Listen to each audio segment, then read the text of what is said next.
नदियों का पानी रुका तो पाकिस्तान के हुक्मरान यूएन की तरफ भागे, लेकिन अगर भारत हमला करता है तो कहां जाएंगे, ये फिक्र पाकिस्तान की सरकार और वहां की फौज को सता रही है। पाकिस्तान के लोग मान चुके हैं कि भारत इस बार छोड़ेगा नहीं। हिंदुस्तान की फौज किसी भी वक्त पाकिस्तान पर हमला बोल सकती है, लेकिन हमला कैसा होगा, किस तरफ से होगा, कब होगा, किस फॉर्म में होगा, यह किसी को पता नहीं। इसलिए पाकिस्तान में बहुत टेंशन है। आज पाकिस्तान ने अपनी अवामी असेंबली का खास इजलास, स्पेशल सेशन बुलाया।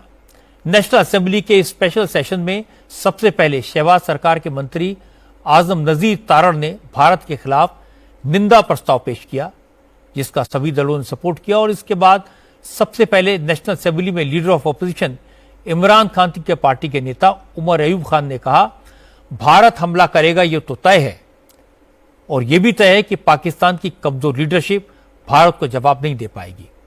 अयूब खान ने कहा, भारत बैलिस्टिक मिसाइल से हमला करेगा, इसकी प्रैक्टिस भारत पिछले साल कर चुका है।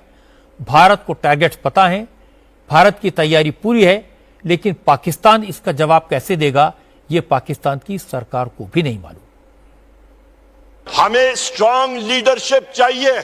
आपकी रिजीम कह चुकी है, आपकी मिलिट्री कह रही है कि हिंदुस्तान का अटैक इमिनेंट है, किसी भी वक्त किसी टाइम पे आ सकता है।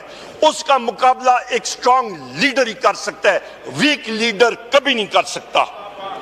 और हिंदुस्तान क्या करेगा? हिंदुस्तान ये attack, imminent attack air launch stand off weapons के जरिए करेगा, अपना ब्राह्मोस सुपरसोनिक क्रूज मिसाइल के जरिए करेगा। पिछले साल जो एक ब्राह्मोस सुपरसोनिक क्रूज मिसाइल आके पाकिस्तान में क्रैश हुआ था, जनाब स्पीकर, ये कोई शब बारात की सुरसुरी नहीं होती कि आदमी पॉइंट करे और वो उड़ जाए। उसके मुख्तलिफ चेक्स एंड बैलेंसेस होते हैं। उस सुपरसोनिक क्रूज मिसाइल की रेंज तकरीबन आपकी 450 किलोमीटर से ज्यादा होती है। तो उसने जाके एक मखसूस जगह पे ही लैंड करना था। वो टेस्ट था पाकिस्तान के एयर डिफेंसेस का। हमारा क्या रिस्पॉन्स था उस पर? अब हमें ये बताने की ज़रूरत नहीं है कि भारत अगर हमला करेगा तो कैसे करेगा और पाकिस्तान उसका रिस्पॉन्ड करने की स्थिति में होगा भी या नहीं। उमर अयूब ने अवामी असेंबली में पाकिस्तान की माली हालत भी तफसील में बताई। कहा कि पाकिस्तान का कुल जीडीपी $350 अरब है और पाकिस्तान के ऊपर $265 अरब का कर्ज है। पाकिस्तान के पास कुल फॉरेन एक्सचेंज सिर्फ $10 अरब का है। अगर IMF से कर्ज नहीं मिला तो पाकिस्तान 2 वक्त की रोटी का जुगाड़ नहीं कर पाएगा। और ऐसे हालात में अगर जंग हो गई तो फौज के पास हथियार, गोला बारूद कहां से आएगा? उमर अयूब ने कहा कि फौज डरी हुई है, हुकूमत कमजोर है, खैबर पख्तूनख्वा और बलूचिस्तान में अनरेस्ट है, सिंध और पंजाब आपस में लड़ रहे हैं, POK में आजादी की तहरीक चल रही है। ऐसे हालात में पाकिस्तान भारत से जंग कैसे करेगा? उमर अयूब ने जैसे ही पाकिस्तान की जमीनी हकीकत बतानी शुरू की तो पाक टीवी में leader of opposition Umar Ayub Khan की स्पीच को दिखाना बंद कर दिया। उनकी स्पीच को सेंसर कर दिया गया।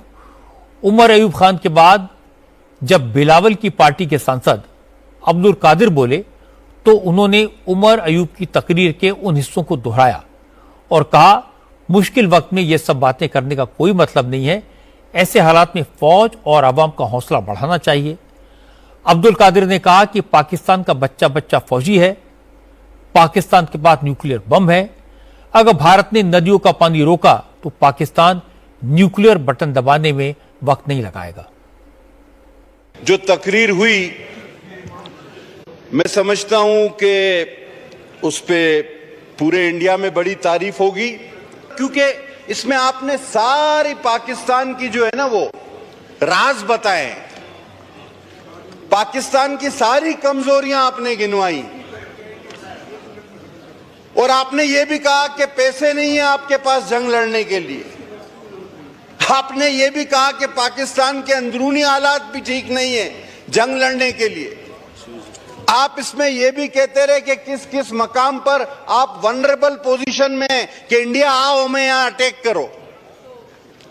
अब आखिर में अगर आप बात कहें कि जी हम इसको छोड़ेंगे नहीं मोदी को, ये सब कुछ कहने के बाद कि जी बलूचिस्तान में ये है, केपी में ये है, पैसे नहीं है, हमें एश्योरेंस दी जाए, सबमरीन ये है, जहाज ये है, पानी ये है, खुदा के वास्ते कभी तो कोई अकल से काम ले।